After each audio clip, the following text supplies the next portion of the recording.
Muy buenas noches. En nombre del Consejo Nacional del Colegio de Ingenieros del Perú y el Comité Peruano de Grandes Presas, COPEG, le damos las gracias por su presencia en la conferencia Las Presas y el Medio Ambiente. Antes de dar inicio a la conferencia, permítame presentar a nuestros invitados en la mesa de honor. Saludamos al ingeniero Jorge Bustamante Dabson, tesorero del COPEG. Aplausos, por favor.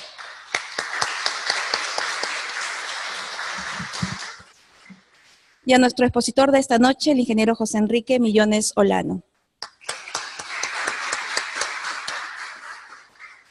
Igualmente deseo saludar a quienes nos acompañan a través de la modalidad virtual por nuestra página web. A todos ustedes, bienvenidos. Antes de continuar con nuestro programa, quisiera pedirles que por favor sus celulares lo puedan colocar en vibrador o modo avión para no interrumpir el desempeño de la conferencia. ¿Sí? Muchas gracias. Para iniciar nuestro programa, invito al podio, por favor, para las palabras de bienvenida al ingeniero Jorge Bustamante.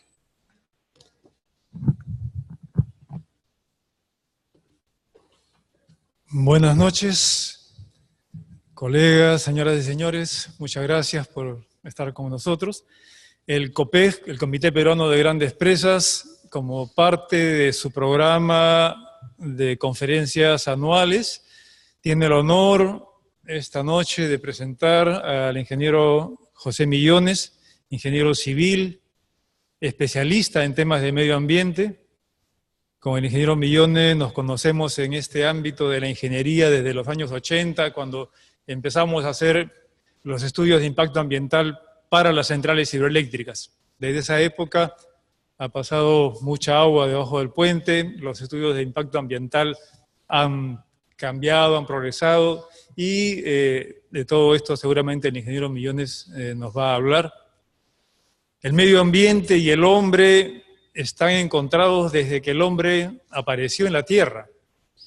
El hombre ha tratado de dominar a la naturaleza para su bienestar, y en esa lucha del hombre con el medio ambiente hemos construido ciudades, hemos construido carreteras,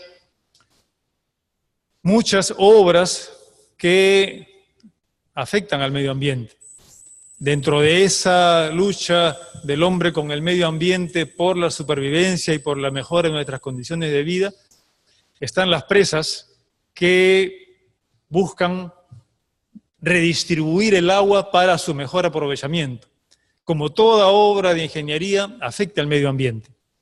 Y como toda obra de ingeniería, merece una evaluación entre los impactos positivos y negativos. Ahora, con el cambio climático, entra una nueva pregunta. ¿Afectan las presas al medio ambiente? ¿Afectan al cambio climático? Una nueva evaluación que es ahora a nivel mundial presentada es: ¿los grandes embalses afectan, contribuyen al cambio climático?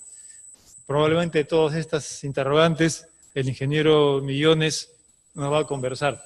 Con ustedes dejo al ingeniero Millones. Un aplauso.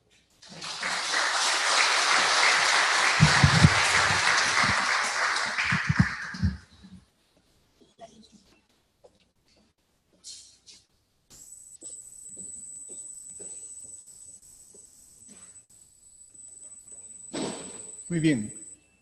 Buenas noches, colegas, señoras, señoritas, todos. A ver.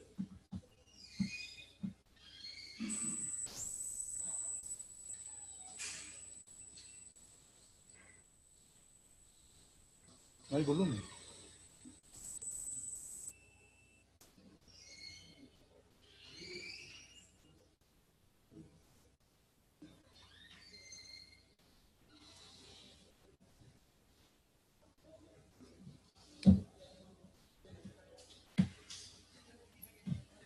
Ah, perdón, sí, está apagado. Ya, a ver, hable por favor. Ya. A ver. Breve detalle. Bien, muy buenas noches, señoritas, señores, colegas todos. Esta noche he sido invitado para presentarles un tema, bueno, en la conferencia, las presas y el medio ambiente.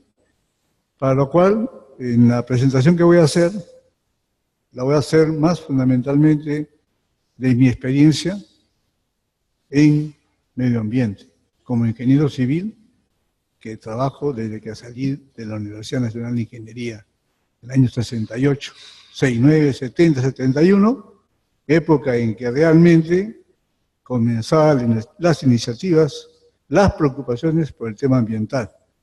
Me tocó la suerte de que una semillita en ese momento se me prendiera en mi carrera profesional para que desde esa fecha hasta el momento no haya dejado de trabajar en medio ambiente, porque realmente me di cuenta que los equipos de ingeniería eran duchos, con mucho cálculo, con mucha inteligencia, pero nadie se daba cuenta del tema ambiental. Entonces yo dije, yo estoy ahí, y para eso entonces comencé a trabajar con los equipos de ingeniería la parte ambiental. Posteriormente, como empresa, también lo he hecho porque muchas empresas de ingeniería no tenían la parte ambiental. Igualmente, entonces, eso me ha permitido, con suerte, tener la oportunidad de trabajar un terreno nuevo, una oportunidad que profesionalmente he sabido de alguna manera aprovechar. Y parte de ello es lo que yo hoy día voy a conversarles a ustedes. Voy a conversarles porque el tema es muy apasionante desde el punto de vista de la formación del ingeniero y de cualquier otro profesional cuando incluye en su formación la dimensión ambiental. Tienen un enfoque integrador, un enfoque holístico, un enfoque totalizante que en realidad como equipo que tiene que conducir, coordinar, es muy fortalecida las acciones que se toman. Hace un momento estuve conversando con mi amigo, justamente el ingeniero Jorge Bustamante, y le decía cómo es que realmente la parte ambiental está contribuyendo mucho en algunos aspectos vinculados a la toma de decisiones. Cuando se piensa ambientalmente, se toma muy en cuenta los aspectos de ecología y desarrollo sostenible y se toma muy en cuenta el cumplimiento de las exigencias ambientales y fundamentalmente cuando las instituciones colaboran y se ponen realmente al servicio del cuidado del medio ambiente. Entonces, esta charla no puede dejar de faltar de que la estoy haciendo ahora porque existe una normativa, o las evaluaciones ambientales, porque existe una normativa ambiental nacional, cosa que no existían hace 30, 40 años, ¿no? Entonces, pero no he querido dejarla de tocar porque todo lo que hacemos en relación a evaluaciones ambientales y sobre todo cuando tratamos el tema las presas y el medio ambiente, tenemos que buscar esa relación en qué grado, en qué nivel las presas afectan al medio ambiente o el medio ambiente afecta a las presas, porque realmente hay un impacto de esa forma en que las cosas se van dando, no solamente la naturaleza recibe el impacto de la obra, sino que la obra luego también tiene que ser preparada, desarrollada, formulada, tomando en cuenta todas las posibles consecuencias ambientales que podrían ocurrir. Entonces, también decirles que no es que los estudios ambientales se hayan comenzado recién en el 90, en el 94. Nosotros trabajamos medio ambiente desde el año 71, 72, 80. ¿Y por qué lo hacíamos? Porque habían exigencias ambientales.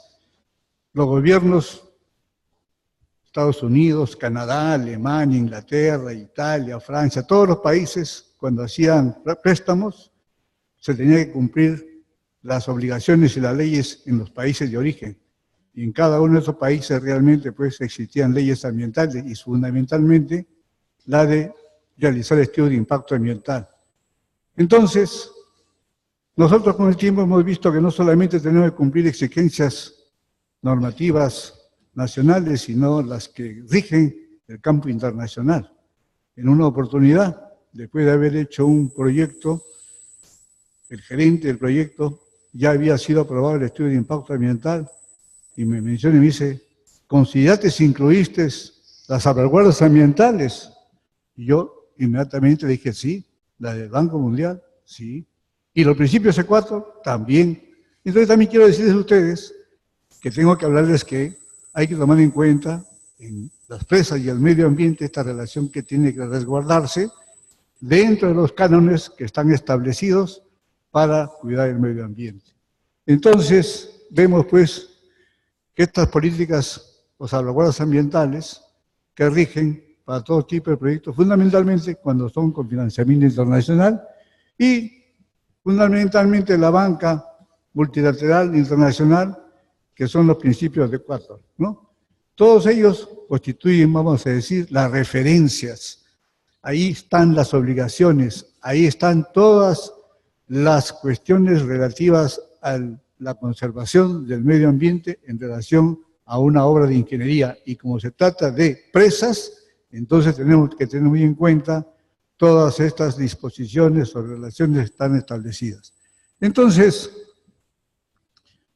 en este marco introductorio, que estoy hablando del tema, la presa del medio ambiente, tengo que decirles que, fíjense ustedes, en el año 1945, cuando se crea el Sistema de Naciones Unidas, en aquella oportunidad se crea un programa muy importante, el Programa Biológico Internacional, PBI.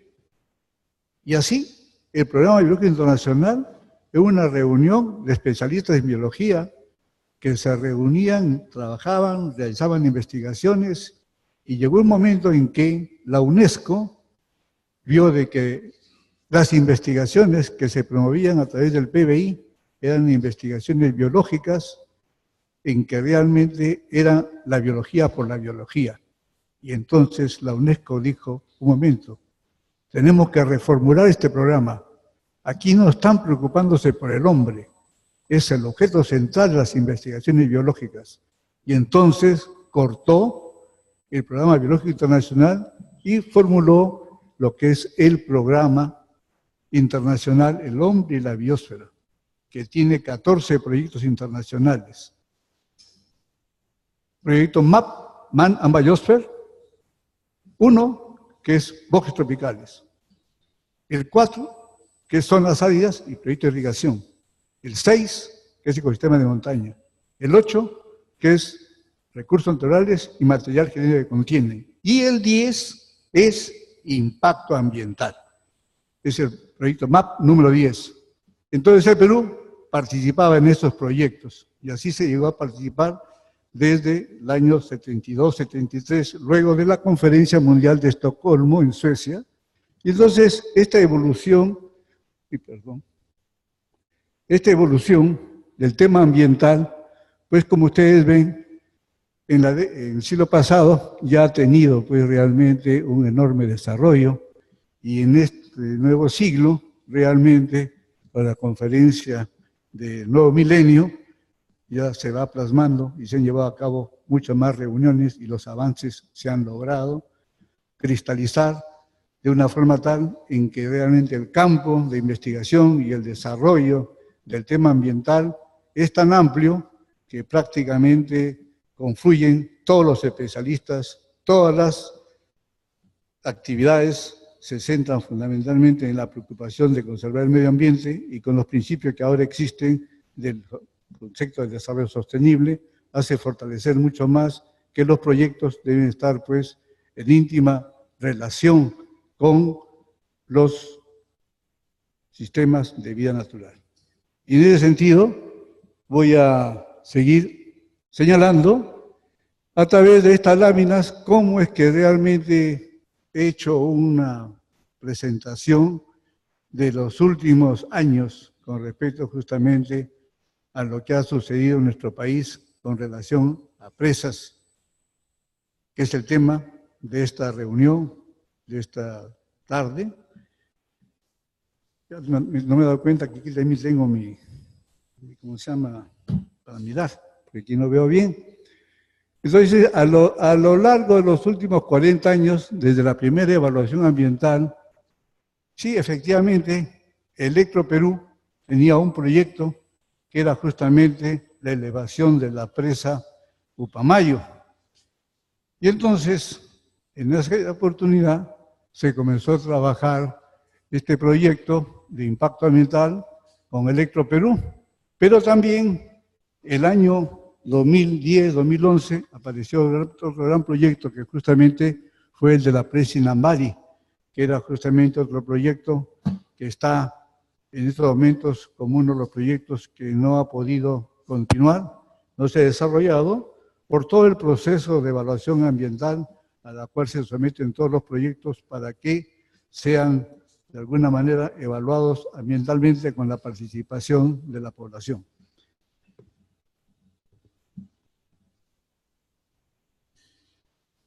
Voy a señalar que por aquella época también se trataron proyectos faraónicos, decimos así, porque prácticamente había una gran cantidad de, vamos a decir, de recursos que el país disponía, porque tenía petróleo, tenía una riqueza pesquera, se construyó Petroperú, se construyó realmente lo que ahora es el Museo de la Nación, era el Ministerio de Pesquería. Todo esto dio pie justamente a que se tenía que realizar grandes proyectos. Uno de esos grandes proyectos fue la represa de Rentema, que era aprovechamiento de las aguas del río Marañón. En estos momentos, en el año 72, hablar de este gran proyecto era un megaproyecto que no duró más que una semana de discusión y se estableció que era un proyecto no viable ambientalmente. Entonces, pónganse ustedes a pensar, qué rápido se hizo y se tomó esa decisión.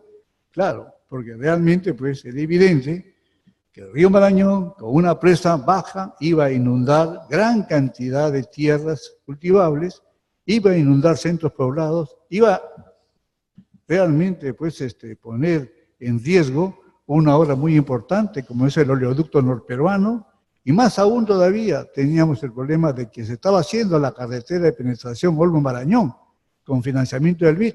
Todo esto significaba que todos los proyectos volvían marcha atrás y por lo tanto no se harían. Bueno, en esos momentos recuerdo que el Instituto Nacional de Planificación con la Oficina Nacional de Evaluación de Recursos Naturales llevaron una evaluación ambiental muy rápida y decidieron justamente que ese proyecto no era viable ambientalmente. Estamos hablando entonces del año 72. Y así fueron pues presentándose otros proyectos, como por ejemplo ha sido la derivación de las aguas del río Mantaro hacia la cuenca del río Rímac. Ustedes saben que este era un proyecto muy importante, también de aquella época. Y entonces es un proyecto que lamentablemente no se llevó a cabo, porque en 3 meses se desestimó llevar adelante ese proyecto. ¿Y por qué? Porque realmente pues, las aguas del río Mantaro estaban completamente contaminadas y lo que se iba a hacer era trasladar la contaminación del río Mantaro al río Rímac.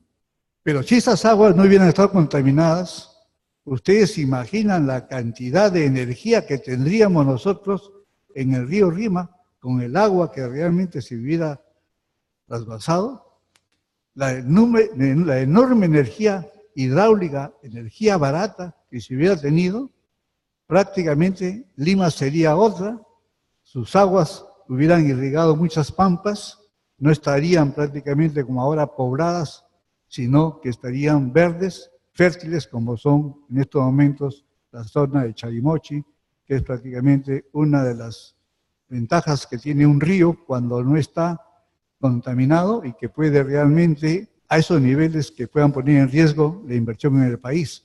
La ventaja de un río Mantaro y la ventaja de un río Santa. Santa produce, da valor agregado, enriquece los suelos, enriquece la economía, favorece el empleo, favorece realmente un desarrollo sostenible llevando buenas prácticas de medio ambiente. Mientras que por otro lado, el río Mantaro, contaminado, prácticamente no se aprovecha.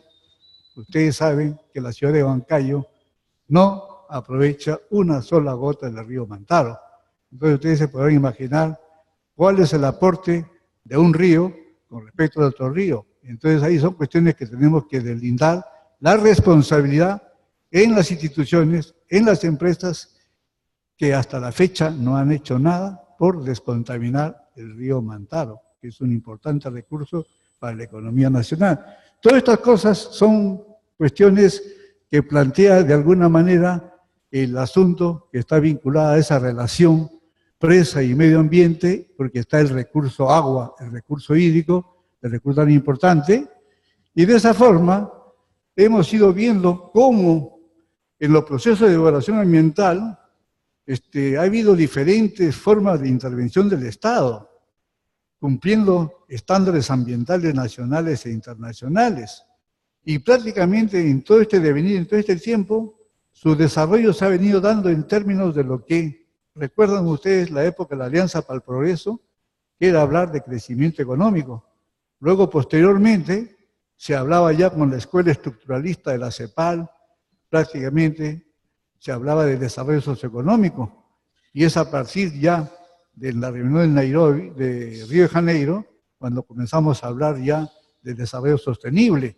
Es decir, son cuestiones que han ido evolucionando y que han ido viendo de qué forma el tema ambiental se ha ido insertando en esta dinámica de la economía nacional, del desarrollo socioeconómico y el hoy llamado desarrollo sostenible, que es justamente la meta 7 del nuevo milenio. Entonces, todos los asuntos que les estoy hablando es una introducción al tema, porque la cuestión, las presas y el medio ambiente no la podemos atacar y hablarla directamente. ¿Cuánto afecta la construcción de una presa? ¿Cuánto afecta el planeamiento de un proyecto de una presa? ¿Cómo afecta la operación y mantenimiento de una presa? Son cuestiones que tienen que verse a la luz de lo que ha sucedido, lo que está sucediendo. Y aquí vamos a ver algo, porque realmente el tema es muy amplio, muy complejo y tenemos diferentes percepciones del medio ambiente. La percepción del que está esperando lograr el equilibrio ecológico, la conservación del medio ambiente y sobre todo lograr el desarrollo sostenible. ¿Y para qué? Para el bienestar de las poblaciones fundamentalmente. Porque ahí es donde está justamente la diferencia que se marca en muchas instituciones, en muchas personas, porque hasta ahora no definen conceptualmente lo que es impacto ambiental. E impacto ambiental prácticamente es el concepto que se da cuando la salud, el bienestar de las personas es afectada. Ahí está el impacto ambiental. Por eso es que vienen las manifestaciones sociales, vienen justamente a las oposiciones a los proyectos porque se siente la población afectada. Entonces el impacto ambiental hay que medirlo cuando realmente estamos viendo estas situaciones de alteraciones de componentes del medio ambiente que afectan la salud y bienestar de las personas. Y ahí es cuando decimos, tenemos nuestra Constitución Política del Perú, que dice que todo ciudadano debe vivir en un ambiente confortable, con salud y en equilibrio con el ambiente. Todas estas cuestiones son y están relacionadas por eso. Entonces, una presa, vemos, a mi parecer, en el caso del Perú, por ejemplo, mi enfoque es un enfoque de ingeniero civil, de ingeniero hidráulico, un enfoque que lo tengo, y hay otro, un sociólogo, un biólogo, un economista, un forestal, tiene un enfoque, tiene una percepción realmente de la temática, y cada vez esta percepción debe confluir, debe ser única, en términos de poder tomar una decisión también única, ¿no? En este caso, el mayor problema ambiental no resuelto por la construcción de presas ha sido el uso del agua embalsada con fines de riego, que ha originado por sobreriego gran parte de los problemas de salinidad y mal drenaje en la costa peruana. Eso es un evidente. Realmente lo que sucede, y muchos de ustedes quizás conocen, las tierras en nuestro país solamente están trabajando con un rendimiento, con una productividad del 50, el 60 o 40%. ¿Y por qué? Porque las tierras están salinizadas o están mal drenadas, mal drenaje. Y esto ha hecho que prácticamente en un momento, en una oportunidad, se viera que construir presas no iba a ser nuestro destino, no iba a ser nuestro derrotero, porque construir una presa o un embalse toma años, como ha sido Olmos, por ejemplo. Después de 50, 60 años, es un proyecto que realmente se ha llevado adelante y como hay otros proyectos que están todavía en camino. Entonces, aquí se plantea justamente un problema de recuperación de tierras, es decir, lavado de suelos. Y en nuestro país no hay una política de drenaje agrícola, por ejemplo, que es un proyecto muy importante que hace 20 años se quiso llevar adelante, pero se ha paralizado, no se sigue llevando adelante, y es un problema que fundamentalmente es causado por estos asuntos relacionados a este tipo de proyectos que estamos ahora tratando de presentar. Otro problema ha sido la inundación de importantes áreas, como fue la inundación y pérdida para siempre de los bofedales más grandes e importantes del Perú. Me he encontrado con sorpresa, por ejemplo, embalses o presas, que cuando hemos hecho la evaluación ambiental, hemos querido interpretar el valor del paisaje. Y el paisaje era positivo porque era un embalse, un espejo de agua, que rodeaba cerros. Pero luego, viendo realmente las imágenes fotográficas, viendo imágenes satelitales, nos dimos cuenta que realmente debajo de estas aguas existía un potencial genético muy importante, que es justamente el ecosistema único y particular de los bofedales, donde la actividad fundamentalmente es ganadera, la de los camélidos sudamericanos, la de justamente la alpaca, la vicuña, el guanaco, la taluca, todo ello ha originado que realmente haya habido una degradación del sistema ecológico en estas zonas, lo cual pues ha ocasionado y ha originado riqueza, no, ha originado pobreza. Y ese es el gran problema que hay justamente cuando vemos la naturaleza de estos proyectos, cuando no están evaluados integralmente con todas las variables que debe conceptuarse el medio ambiente. Y así estamos nosotros haciendo una breve presentación a fin de justamente ir viendo cómo el tema ambiental, de alguna manera, es un tema que en los últimos 50 años, digamos sí, porque ya estamos del 70 al 2020, casi 50 años, hemos visto cómo, por ejemplo, un potencial enorme de energía es el agua que está en las alturas, ¿no es cierto? Y esa energía, esa agua no la aprovechamos, ¿no?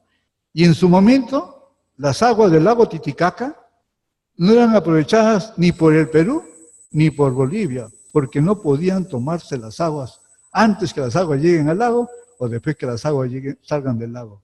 O sea que, como dice el perro del ano.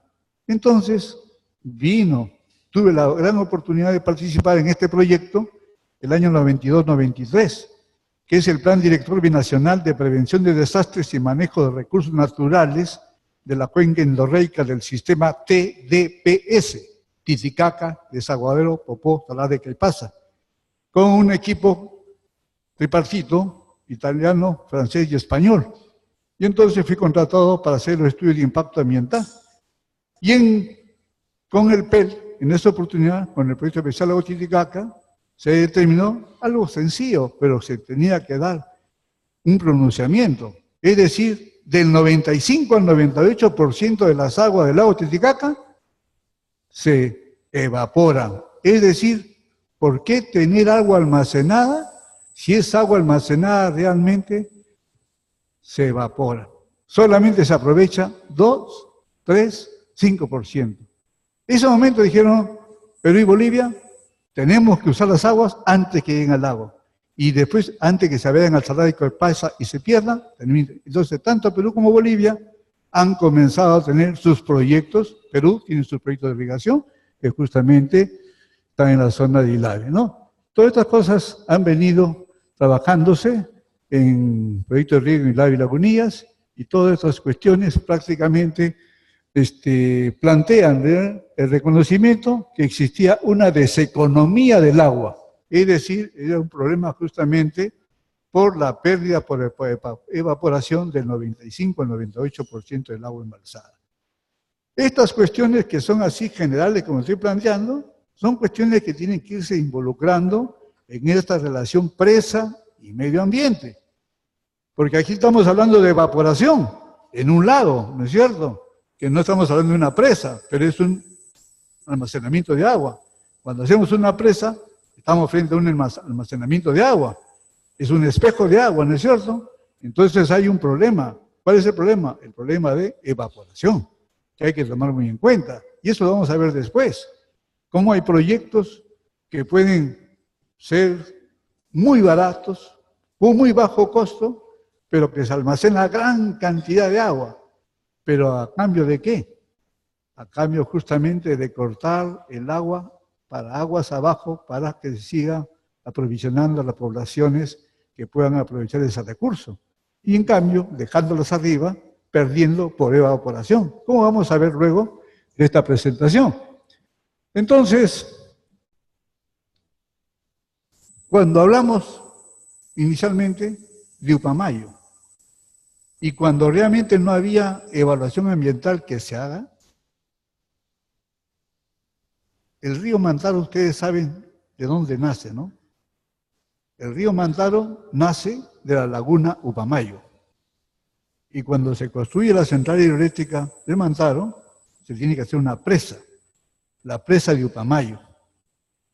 Pero como está en una planicie, prácticamente llenar el embalse de Upamayo significó que el agua fue ganando más tierra, y llegó a otro lago, Chinchaycocha.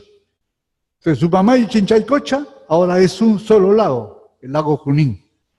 Y eso, en esos momentos, era un impacto ambiental terrible, porque el área que tiene justamente Upamayo, con su distancia al área de Chinchaycocha, pues hay poblaciones, había ganadería, y pues prácticamente, ¿qué sabemos de ello?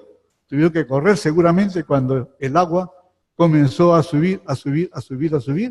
Entonces ese es un problema o es un impacto ambiental muy serio, porque antes no tomaba en cuenta a la población. Entonces se le decía, el agua ya viene y había que agarrar sus cosas, sus pertenencias y salir disparados, ¿no? Entonces, algo de esto les digo a ustedes porque en el año 94 se quiso también elevar la presa Upamayo 1,70 m.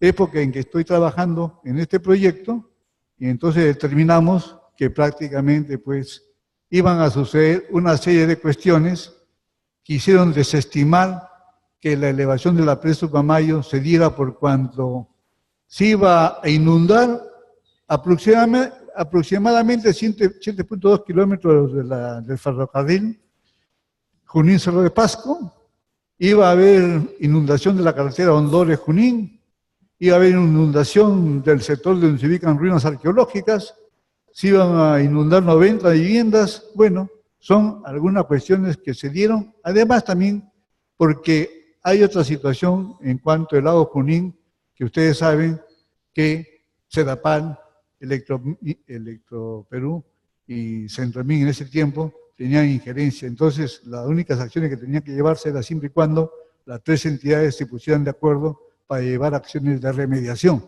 Entonces, eso es una cuestión institucional que debe ya solucionarse, porque hasta la fecha hay proyectos de recuperación del lago Junín, pero por no existir la debida coordinación, hasta la fecha no se hace nada y el río Mantaro continúa contaminando y no dando su aporte a la economía nacional, más que con la producción de energía eléctrica que ustedes todos conocen, con las dos centrales, ¿no?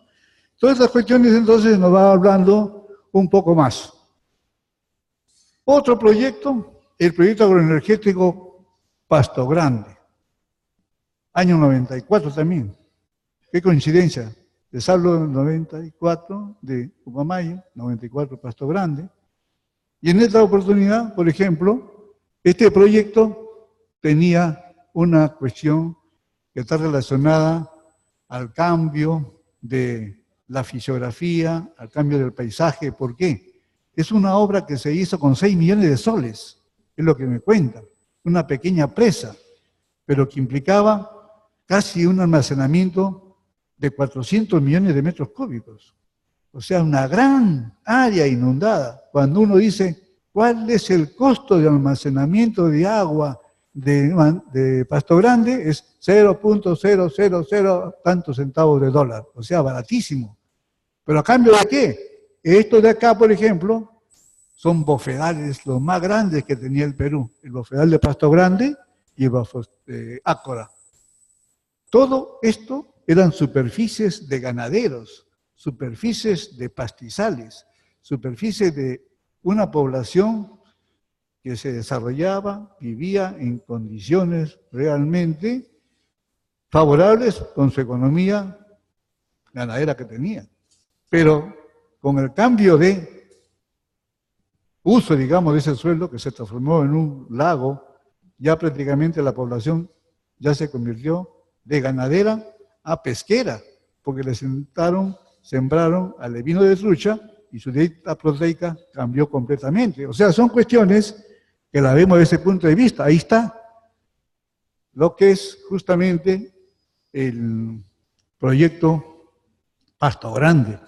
Y aquí pues está una serie de impactos ambientales potenciales que se produjeron, la pérdida de bofedales fundamentalmente, el cambio de uso del suelo, la pérdida de actividades económicas importantes en el lugar. Todo esto produjo problemas que realmente también, beneficios por supuesto, que son los que se tratan de medir de una evaluación ambiental cuando se hace esa relación presa y medio ambiente. ¿Se hace o no se hace la presa?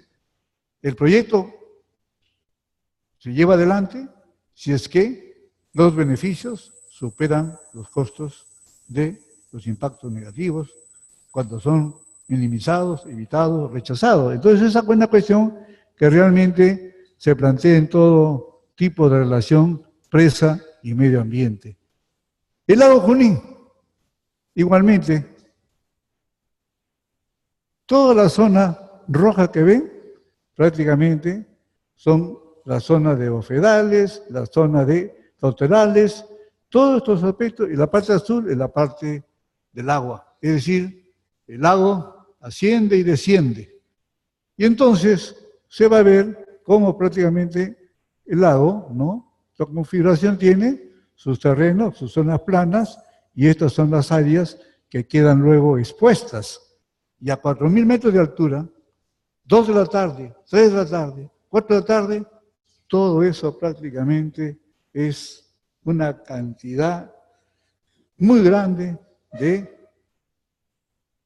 polvo que rodea el lago y centros poblados cercanos, y la actividad económica ganadera la perjudica grandemente porque la lana de los animales y prácticamente las personas también son afectadas. O sea, es un problema muy serio, pero nosotros no vivimos, y como estamos en Lima, no conocemos esa problemática muy honda que realmente muchos de nuestros compatriotas tienen que convivir día a día con un medio ambiente en completa degradación. Entonces, todo este asunto que está vinculado acá también al lago Junín es producto de la construcción de una presa, la presa Ucamay, la producción de energía y más aún la contaminación del río Mantaro. O sea, toda una complejidad que algún día se tendrá que resolver. Igualmente, como este proyecto, como ustedes han visto, en los últimos 10 años, 8 años, un gran proyecto también, el proyecto Central Eléctrica en Inambari, muy cuestionado, no se llevó adelante, era justamente un proyecto que en cierta forma trató de aprovechar un avance que hacía el peruano en busca de espacios. Es decir, cuando en el año 70 el INP, el Instituto Nacional de Planificación, señalaba que habían zonas vacías, zonas que podían reseccionar población, también habían zonas expulsadoras de población. Esas zonas expulsadoras de población eran Cusco y Puno. Y prácticamente Cusco aprovechaba el río Araza y Puno aprovechaba el río Inambari. Entonces, el año 30, el año 20, el año 40, el año 50, 60, mucha gente se ha trasladado por esa zona, mucha gente ha visitado esta zona acá.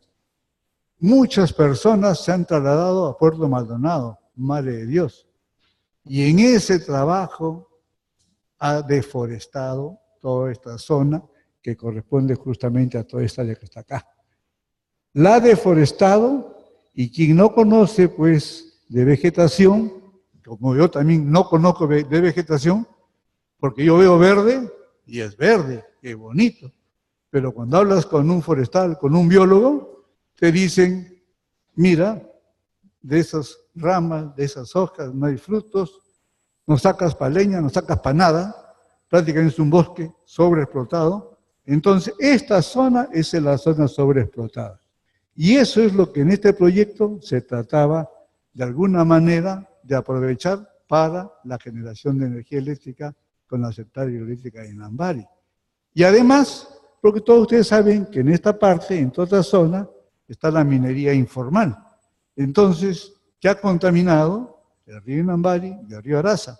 Las poblaciones que se asientan a lo largo de esas carreteras no consumen pescado de los ríos, los traen prácticamente de las granjas acuícolas. O sea que, en este caso, comerse por ahí un pescadito es ingerir mercurio, con las graves consecuencias que trae justamente en el sistema nervioso de las personas. Entonces, todas estas cuestiones van generando ciertos anticuerpos muchas veces cuando no se tiene un pleno conocimiento de la zona, de los lugares donde se plantea un desarrollo sostenible en términos de lo que es las demandas de la población.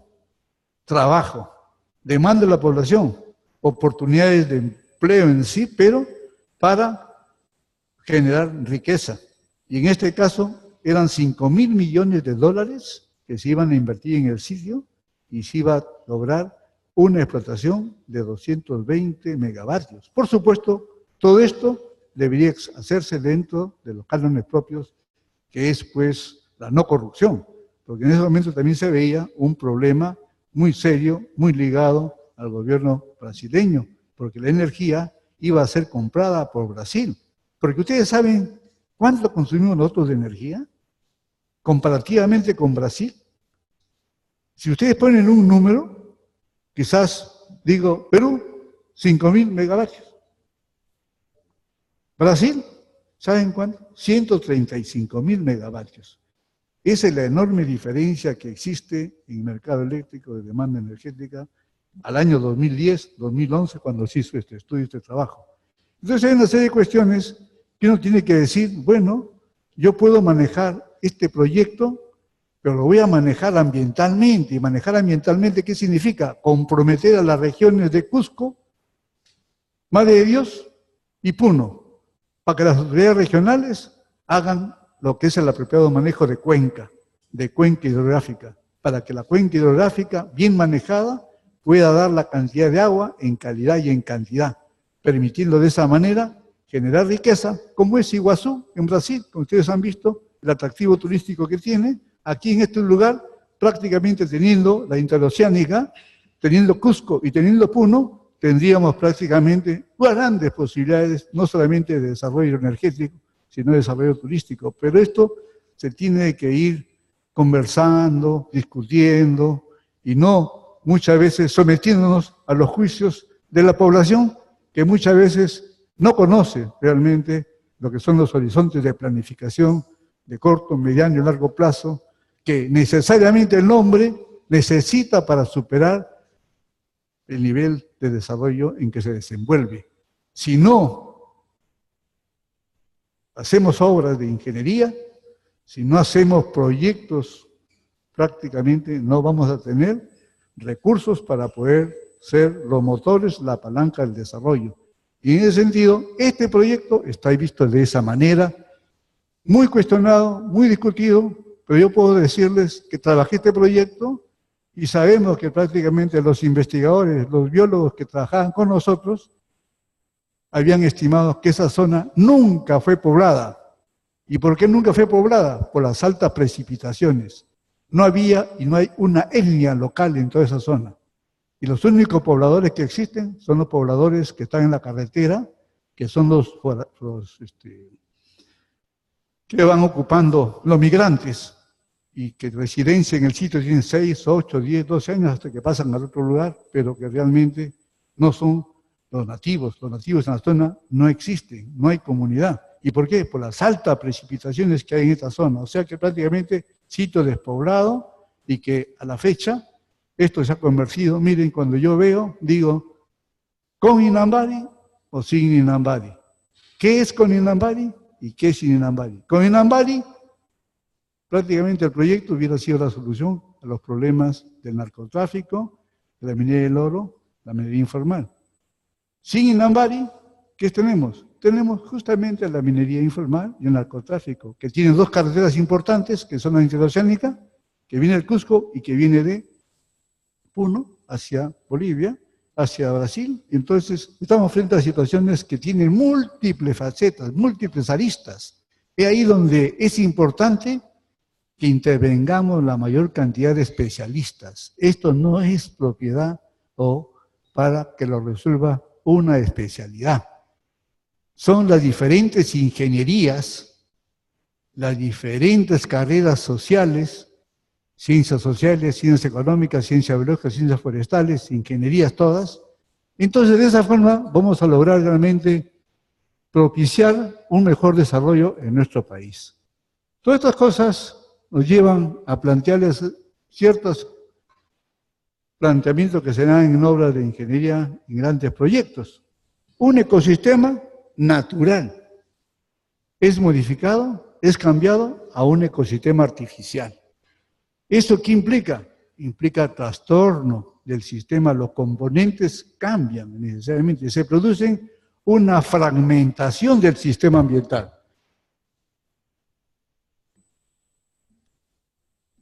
Una fragmentación del sistema ambiental. Esta fragmentación, degradación y cambio del ecosistema natural se da muchas veces en situaciones muy graves, como la que ustedes acaban de ver con Pasto Grande, un bofedal altamente productivo, se pierde la oportunidad de una población ganadera con cientos o miles de ganado de camellos sudamericanos.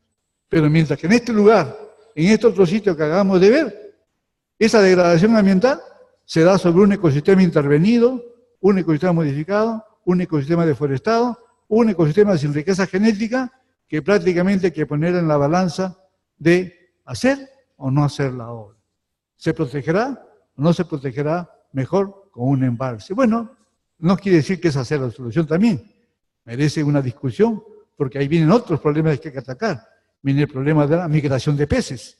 Viene el problema justamente, en muchos lugares, en muchos sitios, se han perdido cientos de especies, justamente como consecuencia de la construcción de presas. Aquí habría que estudiar y ver si esas posibilidades en qué forma se podrían haber dado y qué recursos se hubieran perdido, que serían los costos de construir una obra de esta naturaleza. Pero eso tiene que estar planteado y con conocimiento para tomar la decisión de si se hace o no se hace. Pero son cuestiones que la evaluación ambiental permite en esta relación presa y medio ambiente dar pautas, juicios para tomar una decisión correcta. Eso es justamente lo que perseguimos. Y entonces, así como vemos acá en este, vamos a decir, flujo de actividades y efectos ambientales, llenado del embalse, construcción de carreteras, transporte de materiales, transporte de sedimentos, crecimiento explosivo de la población, todo eso nos lleva justamente a problemas de alteración del régimen hídrico, nos lleva a problemas de proliferación de insectos, enfermedades, pero todo eso, si se sabe, se puede contener porque hay un plan de manejo ambiental y deben darse las medidas para el control ambiental. Es como que prácticamente muchas veces decimos cuando se construyó el ferrocarril por la zona de Infiernillo, caramba, ¿cuánta gente murió? Claro, murió de mal de Chagas, pero si hubiera hecho una evaluación ambiental, seguramente en su recorrido, algunos de los investigadores hubieran descubierto que en esa zona había justamente este vector infeccioso. ¿Se hace o no se hace la obra? Sí se hace, pero siempre y cuando tome las medidas sanitarias, los cuidados médicos, el aseo que correspondería para esa gente no se infeste de esta enfermedad. Entonces, se hace la obra y no hubieran habido 800 muertos como hubieron prácticamente, si es que se hubiera detectado el tiempo. Entonces, todas estas cuestiones van marcando algunos problemas que se dan, por ejemplo, en las presas. Y aquí viene algo en relación justamente al cambio climático, viene algo referente justamente a los gases de efecto invernadero, porque gran parte de las obras de ingeniería, sobre todo construcción de presas y embalses, lo principal es hacer la obra y luego lo demás se olvida o se dejan y se comienza a llenar la presa, se llena el embalse y dejaron los troncos, dejaron los árboles, dejaron la maleza y eso origina pues con el tiempo alto contenido de gases que prácticamente son agentes importantes en la descarga de gases de efecto invernadero, que es el proceso de eutrofización. Ellos se producen todos. Hay que evitar que se produzca esto. ¿Cómo? Eliminando prácticamente las especies vegetales. Pero esto no se va a dar en su totalidad. Va a darse en un nivel aceptable, digamos. Y habrá formas en que se pueda dar solución a este problema. Y así tenemos también el gran espectador, el poblador, genera expectativa de empleo, genera realmente ciertas reacciones que hacen que la migración aumente, las condiciones de vida y las esperanzas de un reasentamiento adecuado haga que haya una fuerte corriente migratoria, originando al final de cuentas una afectación demográfica por un crecimiento desordenado que se da, generando problemas pues que afectan indudablemente el bienestar de la población. Y esto se da, en estos momentos, por ejemplo, comenzó el proyecto Olmos. Son 38.000 hectáreas. Y realmente, pues, 38.000 hectáreas significa una persona por hectárea. Con la esposa son 2. 3 niños son 5 personas. Por 40 son 200.000. 200.000 personas nuevas en ese lugar, ¿dónde van a ir? Tienen que ya en estos momentos pensar en una nueva ciudad, la nueva ciudad de Olmos. Entonces tiene que construirse una nueva ciudad de Olmos. Todas esas cuestiones ya están en marcha, están en camino, porque ahora se está trabajando con el concepto de desarrollo sostenible y fundamentalmente tomando en cuenta que hay medidas ambientales que están contempladas pues en los proyectos de impacto ambiental que se hicieron en el trasvase y se hicieron en el proyecto de irrigación. Y ahí es donde hablaba yo inicialmente, ¿se podrá o no se podrá? Hay que reflexionar sobre ecología, conservación y desarrollo sostenible en tal situación que tenemos que ver de que tenemos que manejarnos ambientalmente, que el inversionista debe manejar e introducir la cuestión ambiental, que las externalidades deben ser involucradas en los costos y que realmente el Estado se ponga fuerte y dé solución a los problemas ambientales y no ver situaciones como las que estamos viendo que pasan hasta ahora. Por ejemplo, lo del oleoducto norperuano no puede ser posible que nunca nadie haya hecho pues una restauración o medidas que hayan permitido que se evite todos los derrames que hasta la fecha se han producido. Creo que el año pasado fueron 10 o 12. Y prácticamente pues anteriormente cuando hablamos del ácido sulfúrico que se trasladaba justamente también allá en la zona de Cerro de Pasco a una laguna Yanamate, también prácticamente esa tubería nunca fue controlada, nunca fue fiscalizada. ¿Por qué? Porque el Estado, las entidades, pues, no han cumplido su rol. Entonces, ¿qué tenemos que hacer?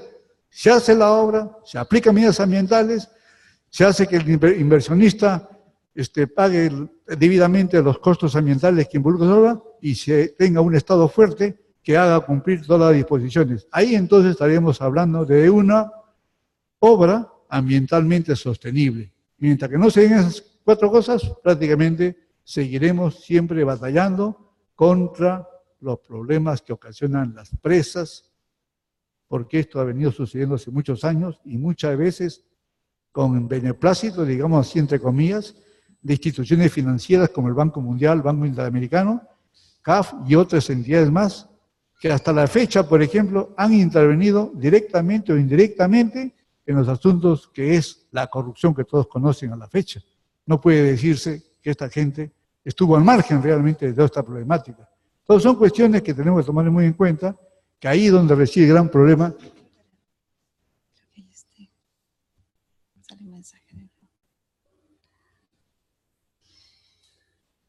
¿Al inicio? ¿Ah? ¿Al inicio?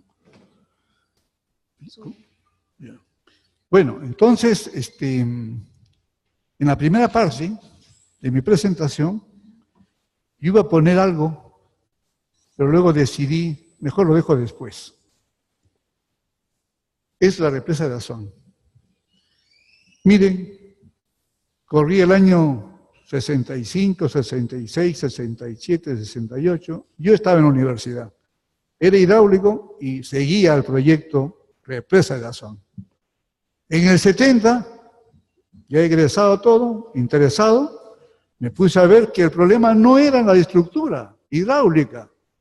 El problema era el problema ambiental que había generado. Razón por la cual el gobierno de Estados Unidos, la EPA, justamente la Agencia de Protección Ambiental, con el conocimiento y con lo que había pasado con esta presa y con lo que había pasado en otras presas y con lo que venía sucediendo de otros problemas ambientales, instauró pues la exigencia de llevar adelante los estudios de impacto ambiental. Y este proyecto fue uno de los que realmente fue el, digamos, el que inicia la represa de Asuán, donde se habla de cómo la generación de energía es tan importante para el desarrollo de un país. Y en este caso Egipto esperaba pues obtener de esta energía la base de su desarrollo industrial. Pero esto vino pues a ocasionar una serie de problemas que realmente aquí ustedes están viendo, que destaca las inundaciones, las tierras cultivables, las ciudades que se inundan, pero se olvidan de una cosa muy importante, que es la parte más espectacular, la parte más grave, que hasta ahora le significa al gobierno egipcio pérdida de millones y millones y millones de dólares. ¿Por qué? Porque prácticamente por la represa de Asuán se infestaron cientos de miles de personas con la enfermedad, la esquistosomiasis, o conocida también como bilarcia, por la cual el agua almacenada, el agua fue formando charcos, se fue desarrollando en esos charcos un caracol, y dentro del caracol vivía un vector infeccioso que es la bilarcia. Muchos campesinos, muchos pobladores, jóvenes, niños, mayores, sentían que al caminar por esos sitios les picaba y se rascaban y salían saliendo del lugar. Pero después, ¿qué pasó? Se quedaban ciegos, morían, porque dentro del cuerpo se desarrollaba este vector, comiendo vísceras, corazón, hígado, cerebro, ojos, todo. Esa es la bilarcia. Y hasta el momento está Egipto gastando gran cantidad de dinero en hospitales, atenciones médicas, medicamentos y todo lo que implica sostener una población. Entonces, ese es el gran problema, por ejemplo, en evaluación ambiental.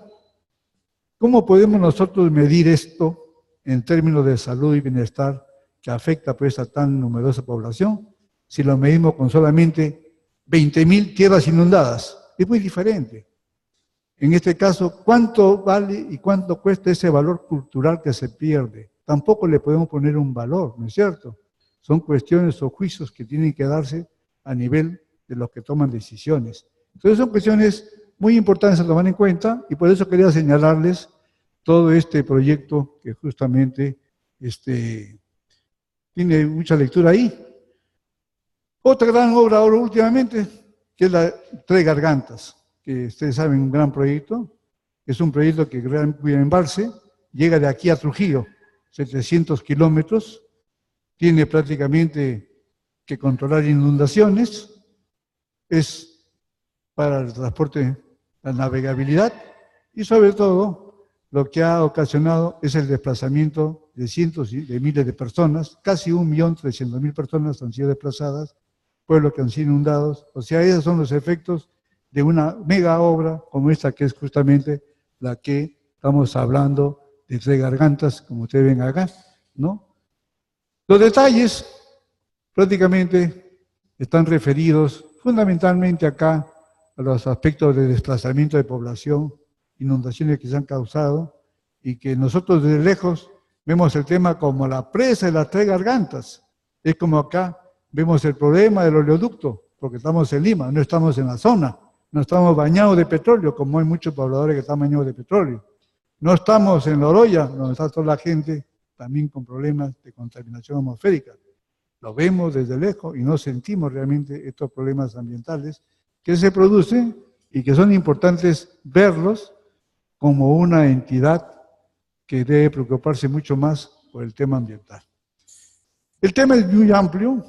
La reflexión que me toca hacer es solamente referirme, por ejemplo, que muchas veces como ingenieros hacemos cálculos, pero que nos llevamos realmente por situaciones que no son precisas, como es el caso del transporte de sedimentos, por ejemplo, que se dan en nuestros proyectos de presas, llámese Gallito Ciego, llámese Puechos, donde prácticamente pues lo que era la vida útil de estas presas a 50 años, prácticamente a 10 años ya tienen colmatada toda su área que posiblemente era lo que estaba destinado para colmatarse en 50 años, se ha hecho en 10 años. Al ver prácticamente lo que es los cálculos correspondientes, vemos que difieren en 5 veces realmente la tasa de sedimentación, subevaluada, digamos. Pero ¿qué pasa acá? El problema no es ese. El problema, ¿sabe cuál es? Pónganse a pensar. ¿Cuánto invirtió el Estado en construir una obra tan monumental? ¿Cuánto dinero pensaba que iba a retornar con las aguas que iban a ser aprovechadas? ¿Cuánta población iba a tener otro estilo, otro modo de vida? Todo eso no se da, porque no se está trabajando con este concepto de desarrollo sostenible. No está trabajando con el concepto de obra duradera. Entonces, ahí están los grandes problemas y las grandes pérdidas que el país tiene hasta la fecha. La solución a los problemas ambientales que se presentan deben ser enfocados de una forma objetiva, directamente planteando soluciones y seguimiento ambiental, con la participación siempre de la población. Aspectos que dejo en la mesa para que ustedes puedan hacer las preguntas correspondientes. No sé si tendré tiempo. ¿Me falta? ¿Está bien? Ya. Muchas gracias.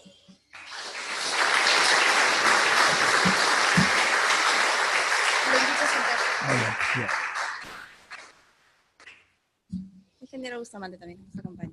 Muy bien. Me pasó muy rápido.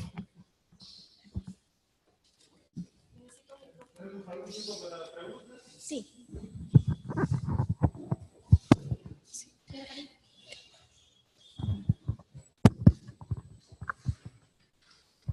Según el tiempo que disponemos, ingeniero, muchas gracias por su exposición. Daremos pase a 3 preguntas del público. Agradeceré que levanten la mano para poder, en orden, pasarles el micrófono, ¿sí? A ver, por favor. Su nombre y si se pone de pie para poder identificarlo. Gracias. Buenas noches. Mi nombre es Santero Melgar. La consulta era por el tema de sedimentos. Tenemos conocimiento que el área o el volumen ocupado por el sedimento es el volumen de agua que se deja de guardar para más adelante. En cuanto a ese tipo de manejo, ¿hay alguna recomendación? Bueno, hay un problema que es el que yo resaltaba hoy día con el ingeniero Jorge Bustamante cuando le dije que la mayor satisfacción que había tenido era que en el año 84 se me encargó hacer 6 estudios de impacto ambiental de 6 centrales hidroeléctricas. Y se hicieron realmente estos estudios. Y la conclusión en los 6 estudios fue manejo de cuenca. Entonces el problema que usted me dice es fundamentalmente manejo de cuenca. No se maneja la cuenca apropiadamente, entonces abandonada la cuenca, acumula sedimentos con las precipitaciones y todo lo que implica realmente una situación de inundaciones o lluvias que pueden darse, van a aumentar indudablemente la tasa de sedimentación. Y eso hace que los problemas empeoren, ¿no? O sea que cuando hablaba de Inambari, yo lo veía como algo que se podía llevar adelante, porque eran 5.000 millones de dólares de inversión, 2.200 megavatios de energía, más aún sabiendo que iba a haber una nueva ciudad, una ciudad científica universitaria, porque los que iban a trabajar ahí no eran para estar 3 semanas y 1 semana en su casa. Los que iban a trabajar ahí iban a permanecer todo el año con su familia y por lo tanto tenían que tener hospitales, restaurantes, cine, centro de investigación. O sea que realmente era una maravilla lo que estábamos viendo ahí, ¿no? Y yo decía, es la oportunidad para que el presidente regional de Madre de Dios, de Puno y de Cusco, comiencen a hacer lo que el dueño, que es Egasur, les va a exigir. Yo estoy poniendo acá 5.000 millones de dólares. Ustedes van a recibir su gano, pero ustedes deben protegerme mi agua en cantidad y en calidad. Y seguramente no hubiera la minería informal que hay ahorita en estos momentos, donde toda esa zona de selva está contaminada ya por cianuro y por mercurio, ¿no? O sea, son cuestiones de enfoque. El manejo de la cuenca, de una unidad, de un ecosistema que pueda permitir reducir, no evitar, reducir. O sea, que se dan las tasas de sedimentación, pero no en la cantidad como se dan ahora, ¿no? O como se vienen dando.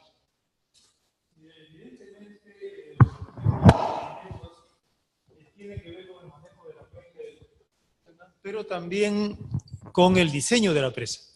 O sea, lo peor que puedes hacer al diseñar una presa es no considerar los sedimentos. Si tú haces una evaluación de cuánto sedimento trae el río y planteas un manejo de los sedimentos desde el momento en que diseñas la presa, luego cuando vas a operar la presa, vas a tener los elementos dentro del cuerpo de la presa que te va a permitir manejar esos sedimentos y no que te sorprendan con una colmatación del embalse y con pérdidas como lo que está ocurriendo en Gallito Ciego o Poechos, ¿no? Entonces, lo fundamental es hacer la evaluación, conocer la cuenca, ver de dónde vienen los sedimentos, depende de dónde llueve, hay mayor aporte o menor aporte, hacer los trabajos en la cuenca y diseñar la presa teniendo en cuenta tu cálculo de transporte de sedimentos, tanto en suspensión como en fondo, ¿no?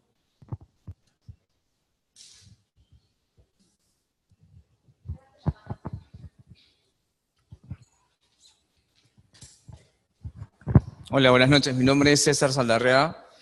Ingeniero, una consulta con respecto al tema de costo-beneficio de los ecosistemas. Cuando tenemos un área ocupada por la población en una actividad económica como es el pastoreo, como es la agricultura, se puede hacer un cálculo fácil bueno, no tan fácil, pero en realidad se puede hacer un cálculo del costo de perder esas tierras. Pero en el caso de que no haya actividad económica, ¿cómo se hace ese cálculo? O sea, ¿de qué forma podríamos nosotros calcular el servicio ecológico, por llamarlo de alguna forma, que brinda un ecosistema? Bueno, hay diferentes situaciones que se dan, pues. Los impactos se presentan fundamentalmente porque la alternativa seleccionada no ha sido la mejor ambientalmente adecuada. Hay que tomar muy en cuenta. Se han inclinado muchas veces por el costo de la obra, por la factibilidad técnica, factibilidad económica, financiera y no por la factibilidad ambiental. Entonces, aquí viene una situación como la que es este proyecto Chayimochi, donde prácticamente hay una zona, Palo Redondo, creo que es ingeniero, que es la presa, ¿no? No hay nada. Es un embalse. Entonces, el costo social es cero. Esa obra se hace necesariamente. Hay lugares, hay sitios que uno puede rápidamente hacer una compensación. Pero puede presentarse casos como que sucede que la población inmediatamente avisada de que hay tal proyecto se asienta en el lugar para ser recompensada. Y es justamente donde ya viene el problema de internalizar los costos del desplazamiento y ver que ya representa un costo para el inversionista y eso se tiene que calcular para llegar a establecer esa relación beneficio-costo. Pero, más aún, lo que yo hablaba, por ejemplo, con Inambari, ahí había casi 8.000 personas que tenían que ser desplazadas. Y el proyecto les iba a colocar justamente el sitio y lugar para que se desarrollen fuera del vaso de almacenamiento. Estaba costeado, estaba involucrado, pero fundamentalmente complementado con una serie de actividades económicas, no solamente desplazar a las personas a ese lugar, sino darles la actividad económica que venían desarrollando.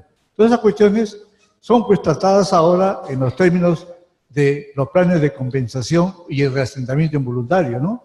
Pero el tema, realmente, yo soy reacio en esos términos, en pensar que todo se puede medir, que todo se puede cuantificar.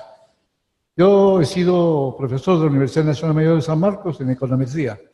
Econometría 1, econometría 2, modelos no econométricos, y cuando realmente veo que en medio ambiente se aplican justamente estas cuestiones, se va siempre a la variable estocástica. Lo no medible, lo no observable, no contabilizado, prácticamente es como que te dejan un margen en que no llegas tú a darle un valor al... Y entonces es difícil comparar si es positivo o es negativo. Tienes que poner en una balanza cualitativa donde tengan que relacionarse aspectos positivos y negativos y ver en función de eso qué corresponde. Si es una solución o no es una solución, hacer la obra. Pero esa es una decisión, miren ustedes que yo lo veo así siempre, decisión política. Y la política está en la población. Deciden llevar adelante la obra. Es muy importante entonces tomar en cuenta estos aspectos. No solamente son números, todo está en función de la aceptación de la población. Tenemos una pregunta del chat de Ricardo Villegas. ¿Existen limitaciones o impedimentos normativos para construir presas con fines energéticos en la zona del Parque Nacional Huascarán-Ancash? No estuve concentrado en este momento en la primera parte de la pregunta, pero ¿la puede decir, por favor? Sí, claro. ¿Existen limitaciones o impedimentos normativos para construir presas con fines energéticos en las zonas del Parque Nacional Huascarán-Ancash? Bueno, yo le puedo decir que he trabajado gran parte de las obras de regulación en las zonas del Nevado, corresponden prácticamente a las aguas que son para generación eléctrica en el Cañón del Pato. Esas son las que he visto y no he visto que ha habido limitaciones, sino las propias que pueden ser dadas ahora con las nuevas normas ambientales en que las autoridades que conservan nuestros recursos tienen que imponer, y bajo esas normas se tiene que cumplir lo que la autoridad da en función a cada tema. Por ejemplo, yo he visto, y soy consciente de que últimamente hay bastantes limitaciones, muchas restricciones que se están poniendo justamente a la intervención en proyectos justamente que parecerían ser muy importantes para el desarrollo del país, pero para los ojos de las personas que evalúan, más importante sigue siendo la naturaleza, y a ultranza tienen que manejar la conservación de la naturaleza porque es su objeto real de vida, ¿no? Tenemos una pregunta, por favor. En el caso de, permítame un ratito, en el caso del Parque Huascarán, hay varios aspectos que tener en cuenta. Uno muy importante es la seguridad de las lagunas en cuanto a la posibilidad de que ocurran avalanchas y que éstas ocasionen daños como lo que ocurrió en Yungay, 20.000 personas muertas, o lo que antes ocurrió en Ralraírca con estas avalanchas que ocasionaban muchas pérdidas.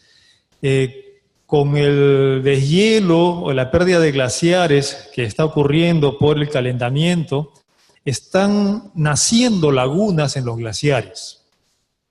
Las lagunas que nacen en los glaciares por consecuencia del retroceso de los glaciares significan lagunas en las cuales puede caer una gran cantidad de hielo y ocasionar una ola que esto puede llevar, puede originar avalanchas.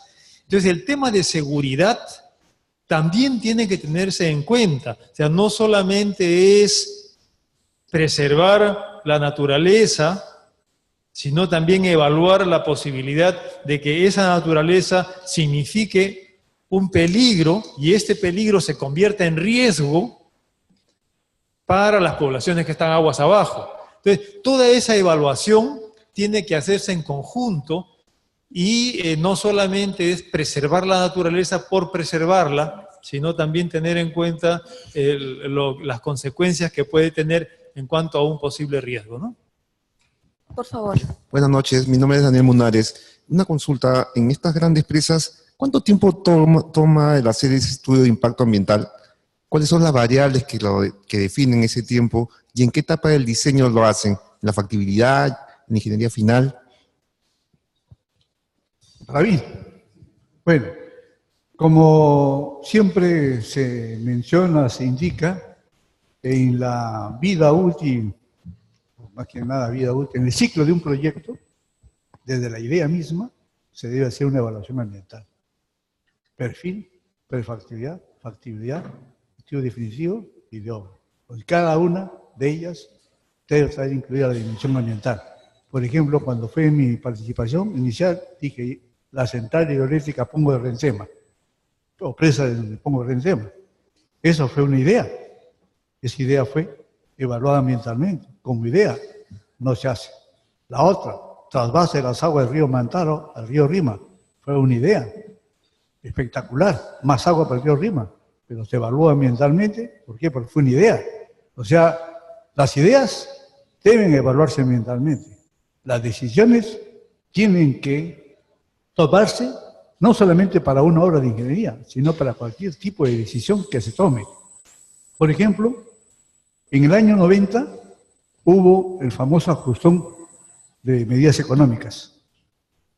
Ese día yo escribí un artículo para aquí, para el Colegio de Ingenieros, y fue el impacto ambiental de las últimas medidas económicas del actual gobierno. ¿Y cuál fue el impacto ambiental? El petróleo de 20 soles pasó a 600 soles. Pónganse a pensar, los bosques de Tumbes arrasados. ¿Por qué? La gasolina, el petróleo que los trenes estaban caros. Pónganse a pensar, el parque automotor de Lima, peor, más combustión, mala combustión, más gases. Pónganse a pensar, el hombre que trabaja en el campo, que tiene 20 hectáreas, 30 hectáreas, 15 hectáreas, aprovecha agua subterránea, ya no puede porque la gasolina subió tanto. Entonces siembra la mitad, una tercera parte. Entonces hay afectación. La biodiversidad, en aquella época, ustedes vieran por la calle en Lince, los señores vendiendo, y en el mercado central también, loritos, monitos, papagayos y todo. ¿Por qué? Porque la gente, mucha que vive en Lima, tiene sus familias que viven pues en Tarapoto, Quito, Madre de Dios, todo, a sus hijitos, hijitas, a sus sobrinos, ¿verdad? Le mandaba animalitos, afectaba la biodiversidad. O sea que prácticamente una medida económica tiene que también evaluar ambientalmente lo que puede suceder. Y en verdad yo después me puse a constatar que la señora que se presentó en la televisión y fue ministra había dicho de que como presidente de la Junta Regante de no sé qué de Piura ya no podía regar porque el agua estaba muy cara, su explotación. Yo dije, oye, qué bien. Veo yo que mi artículo le ha pegado a ese impacto ambiental. Salían muchas cosas que habían, y uno da idea. Por eso el impacto ambiental no es solamente para obras. El impacto ambiental es, por ejemplo, no hacer el tren eléctrico. ¿Qué significa para Lima? No hacer todo lo que es el plan de desarrollo de transporte urbano en Lima. ¿Qué significa? Mayores impactos ambientales. Esas son cuestiones que son decisiones políticas. Son decisiones que tienen que evaluarse ambientalmente. El grave daño que nos estamos ocasionando como consecuencia de estas decisiones que no toman en cuenta la conservación del medio ambiente y, como han mencionado, logro del desarrollo sostenible, ¿no? Tenemos una última intervención de parte de Carlos, perdóneme, ya se subió. Carlos Guamán indica, actualmente hay planteamientos de rediseñar o activar el proyecto Inambari. ¿El problema es económico, ambiental? Nuevamente no he entendido. ¿Hay planes de reactivar Inambari? Ya. No, bueno, realmente yo desconozco, pero he escuchado ciertas, pero no hay nada que asegure. Las condiciones han cambiado, son otras. Son situaciones, son escenarios diferentes. El escenario 2010 ya es diferente al escenario 2017. Y eso prima y es muy importante para la toma de decisiones. Perfecto, muchas gracias, ingeniero Millones. Por favor, un aplauso para nuestro expositor de esta noche. Quisiera invitar al ingeniero Bustamante al centro del estrado, por favor, y al ingeniero Millones para la entrega de un presente y un obsequio por parte del colegio.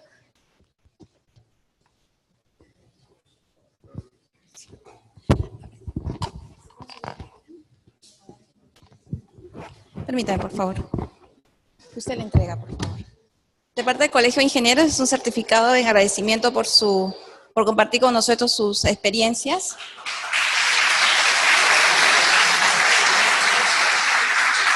Y un pequeño obsequio también. No se vaya, ingeniero, por favor.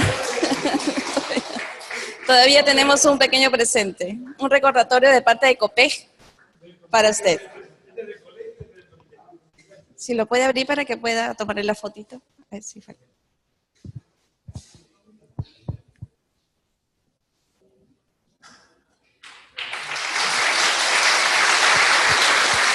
Muchas gracias, ingeniero Millones, ingeniero Bustamante, gracias por acompañarnos. Igualmente a ustedes por estar presentes esta noche y a los que nos han seguido a través de nuestra modalidad virtual, el sistema Zoom, y por streaming también.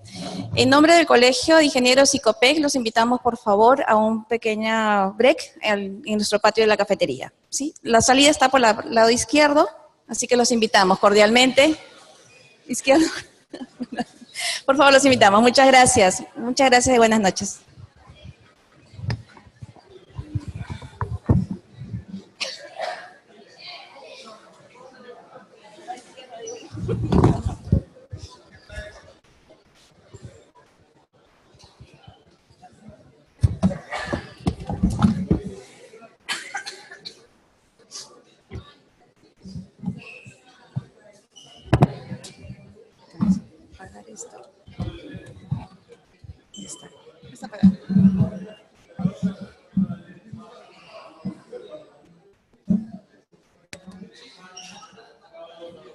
Sí, serán subidos a la página web.